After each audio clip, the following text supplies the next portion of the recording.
Hi, it's Fias Taro. Hello, our displacements mid-April. Okay, so tingnan natin kung anong meron. Okay. Pero syempre, again, before tayo mag-start, palagi naman, kung hindi ka pa nakakapag-subscribe, please do subscribe and hit the notification bell para lagi po tayo maging updated sa mga mangyayari pa lang. Okay? So, kung may tanong po pagdating sa private reading and sa ating mga charms, just message me sa akin pong FB page for more info. Okay? And, ano pa ba? Okay. Nawawala na naman yung aking oil. Wala na naman dito sa aking table. Oo. Yes, alam nyo ba yan? Oo. Nasaan na siya? Sandali lang ha. Aking kukunin. Sandali lamang. Okay. So, yes. So, ano ba? Sa mga bago, ito yung ating cord cutting necklace po. No? So, tagatanggal na yan ng mga blockages. Okay, na tinatawag. Yung ating mga delay sa buhay. Yung mga nagiging dahilan. Okay, ng kaalatan mo pagdating sa kung ano man, okay, mga MALAS, yan, tatanggalin yan kung ano at kung sino nagiging dahilan ng mga yan, tatanggalin po nito. Okay, pwede ito sa pangsarili, pwede sa business, pwede rin po sa bahay. Okay, so kung ito ay gagamitin nyo sa pang business at sa bahay, hindi po siya pwedeng isuot. Okay, kasi magkaiba. Okay, so kung sa iyo to, pwede mo naman siyang hindi suot. Okay? Kung pang sarili mo, pwede mo siyang hindi suot kasi medyo ano siya 'di ba? Ayan medyo makapal. Yung iba talaga sinusuot ha. So yan, pwede mo namang ilagay sa white pouch kung hindi mo siya maisuot. Anyway, so next is yung ating 2-in-1 Love and Money bracelet with citrine po, ha? With citrine stone. Okay, ano bang meron sa citrine? Money magnet po yung citrine ha, kahit inyong i-research. Opo. So, dapat dapat legit citrine stone. Okay, which is andito sila. Okay, so yon. And ano pa? Ipoprovide nito kung anong pwede, kung anong dapat pagdating sa'yo in terms of love, money, sa karir mo, yan, mga ganyang bagay. So, next is yung ating, granter necklace. So, si granter is here. Granter. So, siya yung nagmamanifest. Siya yung taga-grant ng inyong mga minamanifest, mga wini-wish, at kung ano-ano pang mga minimithi. Okay? Kayo na lang magbibigay sa sarili nyo ng limitasyon. Okay po? So, yan po ha. And, magbibigay sa iyo to ng surprises at least twice per week. Yes, yo. Oo. Unisex po. Yeah, unisex si granter. Ito, kung lalaki ka, pwede mo siyang ilagay sa red pouch. Okay, charm kasi siya. Hindi naman siya talaga as in like bracelet. No, oo. Hindi mo siya gagamitin as bracelet. Gagamitin mo kasi siya as charm. No, so ilagay mo sa red pouch if you want. Okay, next is yung ating mga evil eye protection. So ito yung ating necklace, yung ring natin is adjustable. Open po yan ha. Kaya, yes, pwede po na tawag dyan, paluwagan at pasikipan. Okay, meron din tayong mga bracelets ha. So, dito yung bracelets natin. Oo, so nag-smudge ako kanina. So, medyo may mga ano siya, diba? Kita nyo? Merong mga, tawag dyan, ash, diba? So, ito po yung ating evil eye protection bracelet. Ito po ha. Yan. Okay. So, yan siya. Next is yung ating isa pa. Hindi ko napapakita. May ash. Kasi kaka-smudge ko lang kanina. Kaka-cleanse. yan. Okay. Yes, sa umaga. Ayan, kapag medyo maluwag-luwag ang schedule sa umaga. So, ako ay ka-cleanse. Palagi po ha. Oo, palagi. Hanggat maaari, ilagay nyo na sa schedule nyo na kayo yung mag-cleanse pagkakagising, yan mga ganyan, or bago matulog. No, opo, no. So, next is yung atin ngang pang-cleanse. Diba? So, tawag dyan. Ang laman niya is yung white sage natin and yung ating selenite crystal. Ito. Okay, ito yung crystal natin. Ito yung pang-recharge ng inyong mga charms. Okay, kita nyo laging katabi. Oo, kasi wala naman siyang ginagawa no? Wala rin naman silang ginagawa. So, yeah, super pahinga. Di ba? Yung iba, nakabalik na sa bakasyon, sila hindi pa. Di ba? Oo. So, yeah. Malaking tulong kasi yan, yung ating selenite crystal, no, sa pagre-recharge ng ating mga charms, okay, medallions, if ever, kung meron kayong mga crystal, pwede rin po yan. And syempre, kahit sayo, pwede yan. Nakakapag-release po kasi ito ng stress. O kung may stress ka, kukunin niya. I-release niya, aalsin niya yun. Hawakan mo lang. Pwede mo nga itong dalhin eh. Oo, sa work mo. Yan, mga ganyan. Madalas, yung iba po, dinadala talaga nila, nalagay nila sa bag. Yan, no? Wala naman pong kailangang pouch or what. Basta, dalhin nyo lang. Okay? Iwasan nyo lang pong mabasa. Ha, yung ating selenite. Okay? May ganong property siya eh. Like, kapag nasa tubig, may chance na, tawag dito, mag-melt. Okay, may chance mag-melt. Hindi ko alam kung bakit, kung paano, hindi ko pa na-try, pero nabasa ko lang yon. Okay, naaral ko lang. Okay po. So, next is yung ating, yung oil natin, wala kanina, di ba? So, si oil, 30 ml. Okay, so ang bango nito. Nakaka-relax talaga yung amoy niya. Oo. Okay, so pwedeng-pwede to sa mga ina-anxiety. Yan, sa mga nagpa-panic attacks. Yan, no? And pwede rin po to sa mga masakit ang katawan. Yan, yung alam nyong may pagod, 'di ba? Sa buong maghapon yung pagtatrabaho, ihaplas nyo lang sa likod nyo kung saan man masakit, o 'di ba? Yes, tas amuyin nyo. Naku, tulog kayo nun. Siguraduhin nyo lang muna talaga na tapos ang gawain ninyo. Oo, at makakaramdam talaga kayo ng antok. Yung iba dyan talaga, na hirap matulog, bagay na bagay sa'yo yan. No, 30 ml po ha, and FDA approved po yung ating oil. Hindi po yan basta-basta kinuha kung saan, no? Okay, tingnan nyo, 'di ba? Napaka-clear niyan. See? Ang clear ng oil na yan. Ang bango pa. Yeah. So, next is yung ating charm spray. Oops. Yung ating automatic na charm spray kung ikaw is makaka-align sa kanyang frequency. Ha? Okay po. So, lalo na sa kaperahan, ang daling maka-attract ng pera. Sa loob po ng isang araw, makikita nyo agad ang result. Yes! Okay? So, pagdating naman sa tao, medyo doon tayo konting magiging pasensyosa kasi mahirap pong i-attract, mahirap kunin, no? Mahirap higitin ang attention or kung ano man ang kailangan natin pagdating sa tao dahil may sariling desisyon, puso, isip, damdamin yan. Ha? Unlike the money. Energy lang yung meron sa kaperahan. Okay? So, I need the real name nung tao na gusto ninyong i-attract. Okay? Whether past man yan or new person. Okay, bahala na kayo kung paano nyo kukunin yung pangalan ng new person na gusto nyo. Okay. I need the real name. Complete real name. Okay po. Okay. So again, 50 ml. This is hypoallergenic. So sabi, again, may nakapagsabi na naman kahapon, nakuha na nila yung kanilang mga ganito. Amoy Victoria's Secret daw talaga. Yes. O diba? Saan ka pa? Ganito lang yung pabango mo pero may Victoria's Secret yung gamit. O diba? Diba? So, let's start the reading, Aries. Mid-April lang po ha. So hanggang siguro hanggang 20. Oo. Hanggang April 20. Ano bang date ngayon? Tinignan talaga. Okay, April 8. Tama ba? Yeah. See? Mahaba pa. Hanggang April 8. Okay. Ating hahabaan ng range ng mid-April. Mid-April. Anong meron for Aries placements? Mid-April. Okay. Anong meron? In general. Bakit ko binabaliktad? Oh my gosh. Siguro may dahilan. Oo. Okay. Hindi ko to binabaliktad talaga. Anong meron? Aries. Ano daw? Indulgence. Na nakabaliktad.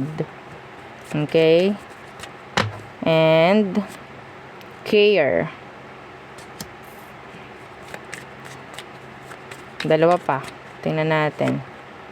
Ano daw? Trap in reverse. Uy, maganda yun ah. So, it's like parang meron ka ng freedom or parang may mawawala or may matatapos na cycle or routine. Diba? Mid-April. Yes, that's nice. What else? triumph. You see, it's like success, victory, no? No, 'di ba? Ayan, 'di ba? Ayan na. Success, victory, achievement. Oo. 2/3. Oo, hindi ko alam yung isa eh. Okay, anyway. So, clarify natin sila, no? Clarify ko tong indulgence in reverse. Why? Why? Indulgence. Okay.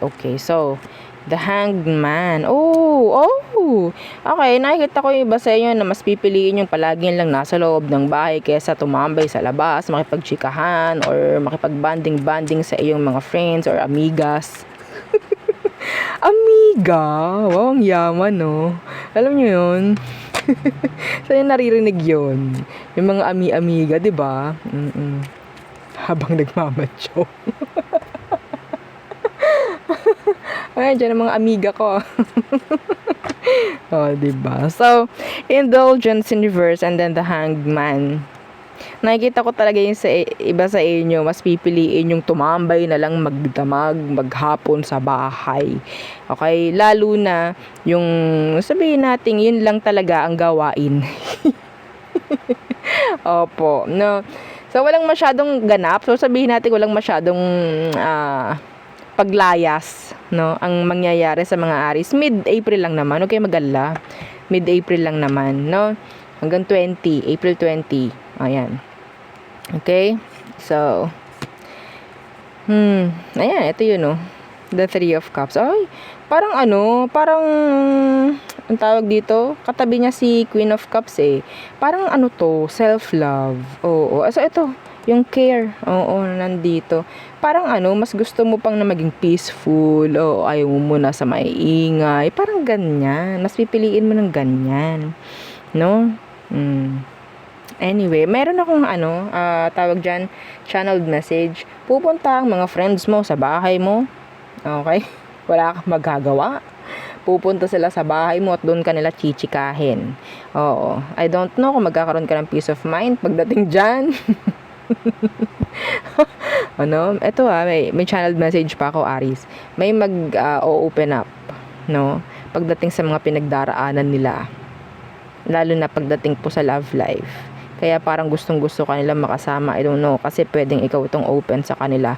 Ikaw lang yung nakikinig sa kanila. Something like that. Pwedeng dadayuhin ka pa nitong taong ito dyan sa inyo para dyan makipagchikahan or dyan siya mag-open up sa'yo or mag-share.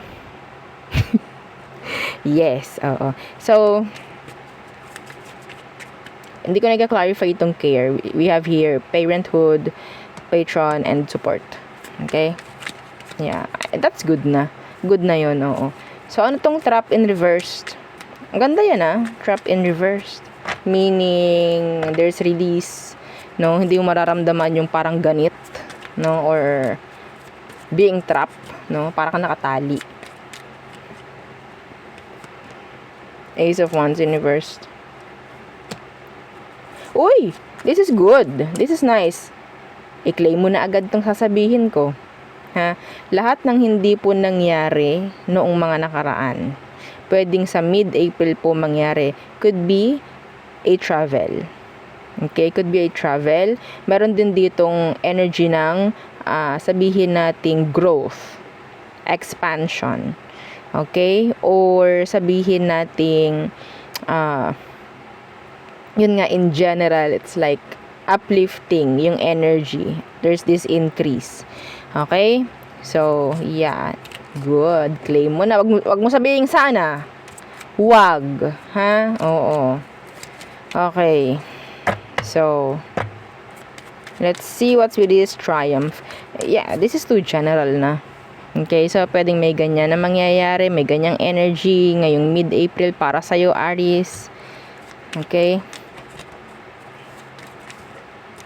Parang Aries season ngayon. Tama ba? Hindi ko talaga tanda yung range, oo. Pero alam ko yung sunod-sunod. Hindi ko tanda eh. Tinitingnan ko pa talaga yan sa Google. Oo, yung mga nagtatanong, Madam, etong ganito ba? Anong zodiac sign? Hindi ko kagad nasasagot yun. Titingnan ko pa sa Google. Oo. So, Wheel of Fortune in reverse. Yeah, this is nice. This is nice. Hindi mo to inaasahan, ha? Okay? Yeah. Merong Emperor in reverse as Queen of Wands. Akala mo hindi mo kakayanin pero makakaya. Or magiging okay. Yes, that's general. Something na alam mo or parang tingin mo hindi mo kakayanin or hindi mangyayari pero mangyayari. April, mid. Okay, kalagitnaan po ng April. Okay po. So, there. O, diba? That's nice. Nice. Okay. So, let's see. Hindi ko alam kung kailangan ko pa sabihin yung mga number nandito. So, we have here 47, number 3, 19, and 78. O, diba? Hindi mo naman tatayaan yun kahit sa loto eh. No? Yung 78. No? Hanggang ano lang ata yun eh. Ano ba? Nag-isip. Oo. Anyway.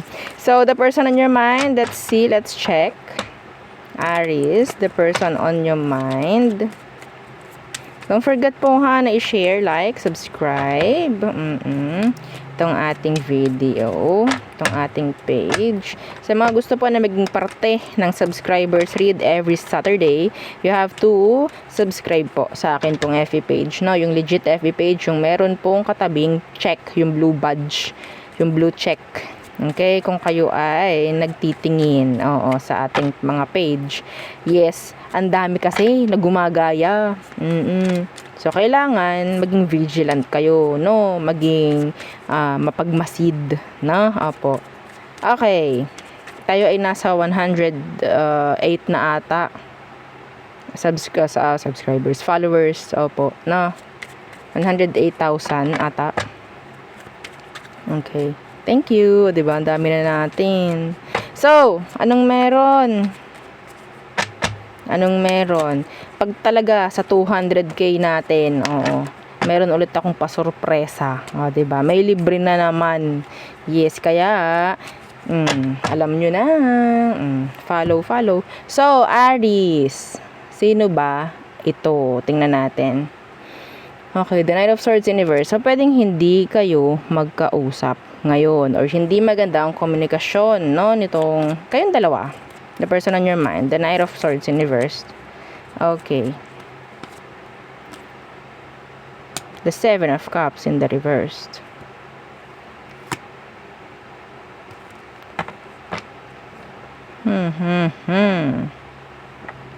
Check ko lang anong situation nyo.